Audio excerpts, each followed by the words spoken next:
Welcome to this explainer. Today we're diving headfirst into Ariana Grande's massive new era to figure out exactly what her shocking new song and video really mean. We're going to completely decode the intense imagery, break down the lyrics line by line, and piece together exactly how this track became an absolute, undeniable global trend. Let's get right into it. Right out of the gate, we have to talk about the sheer scale of this release. Ariana's 8th studio album, Petal, didn't just make a splash, it created an absolute tidal wave. The album debuted with a staggering 295,000 equivalent album units in its very first week. To put that massive number into perspective, this secured her 7th Billboard 200 #1 and officially marks her biggest sales week in an entire decade. Plus, with 10 different vinyl variants, CDs, and cassettes, it's already the 5th largest vinyl week of 2026. But looking beyond those massive chart-topping numbers, it's the music itself and the message behind it that truly has everyone talking right now. So you might be wondering, how did a dark, heavy R&B track all about fame fatigue become an overnight viral sensation? I mean, this isn't your typical upbeat, radio-friendly pop anthem. Not at all. It's brooding, it's distorted, and honestly, it's angry. To really understand why this specific song exploded across all of our social media feeds, we have to look directly at the shocking visual companion she dropped right alongside it. Section 1. Decoding the music video. Okay, let's peel back the very first layer of this trend. Grande released a music video for the title track, shot beautifully on 1950s VistaVision, that actually came with a stark warning for explicit violence. The narrative arc perfectly captures her frustration. Step 1, she plays an aspiring performer named Pepper who is facing these absolutely grueling, soul-crushing Hollywood auditions. Step 2, despite changing literally everything about herself to please them, she gets rejected for being inauthentic. And then comes Step 3, Pepper snaps. She takes a chainsaw to the music executives and steps back into the lobby completely covered in blood to a standing ovation. It's this visceral, unmissable rejection of the endless scrutiny she's faced her whole career, and this jaw-dropping horror imagery is exactly what catapulted the song straight into viral status. But you've got to pay attention to the details here, because a crucial point is hidden right in the background. A producer's note flashes on screen for just a couple of seconds, and it reads, "Lovely voice, very kind, but nothing special. Boring on the eyes. A little homely. Couldn't hurt to lose a few lbs." Now that is not just a prop.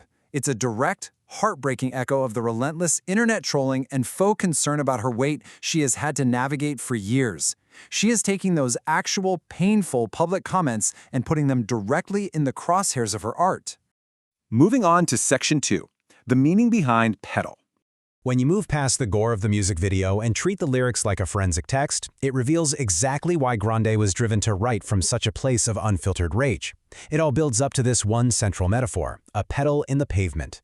It's a gorgeous symbol of resilience. Think about something full of life, growing through the cracks of something so cold, hard, and challenging. Grande actually explained that it's about breaking up with negative attachments, external voices, and cutting right through the toxic noise of public life. Let's actually look at the lyrics themselves to get into the song's DNA. They say the artist needs tears to write again. Right off the bat, she's directly questioning this highly toxic idea that an artist has to suffer to make good art.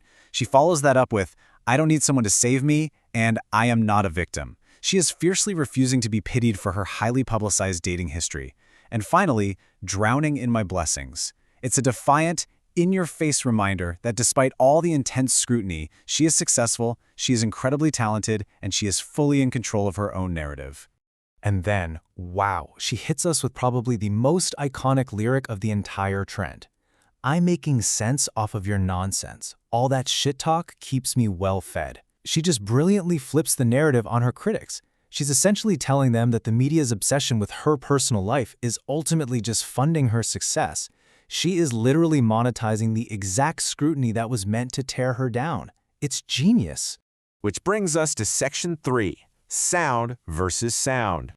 To match those unapologetic lyrics, Grande completely moved away from the bright pop sounds of her past, enlisting producer Ilya Salmanzada for something much, much darker. Comparing her eras side by side makes this super obvious. Her previous album, Eternal Sunshine, was this ethereal pop, totally focused on healing. Fans even described it as a beautiful sunset. But Petal relies on distorted synthesizers, feral R&B, and really dark themes. It's a midnight campfire. She traded healing for booming bass and a very deliberate, subdued whisper-purr vocal style. It's a stark, intentional contrast for sure. So what's the verdict from the fans? How did they react to this dramatic shift? Well, looking at the Reddit fan consensus mapped out from the r/AreaHeads community, it's actually fascinating. While some traditional music critics were pretty polarized by the dark R&B production, the fans have spoken loudly. 60% resonate deeply with Petal's unapologetic rawness, noting that it fits exactly where she is in her life right now. The other 40% still prefer the calming pop of Eternal Sunshine, but overall, diehard fans online have fiercely celebrated this raw, emotionally complex evolution, proving that taking this massive artistic risk totally paid off. Finally, Section 4, A Petal and the Pavement. Ultimately, when you peel back the chart-topping numbers, the bloody music video, and the cutting lyrics, it reveals a profound statement on survival. This music and I will never die. That lyric right there perfectly encapsulates her legacy. Grande is taking the very things meant to destroy her, the gossip, the intense scrutiny, the heartbreak, and using them as the soil to grow her undeniable artistic legacy. The rumors will eventually fade, but the music remains immortal. As we wrap up this explainer on how Petal became such an unstoppable trend, I want to leave you with this final thought. As you reflect on Grande's incredible resilience to outgrow toxic environments, ask yourself, what is the concrete you are pushing through today? What challenges are you blooming out of? Thank you so much for exploring this with me. If you enjoyed breaking down these lyrics and the story behind the trend, please make sure to follow and subscribe for more in-depth explainers just like this one. Catch you next time.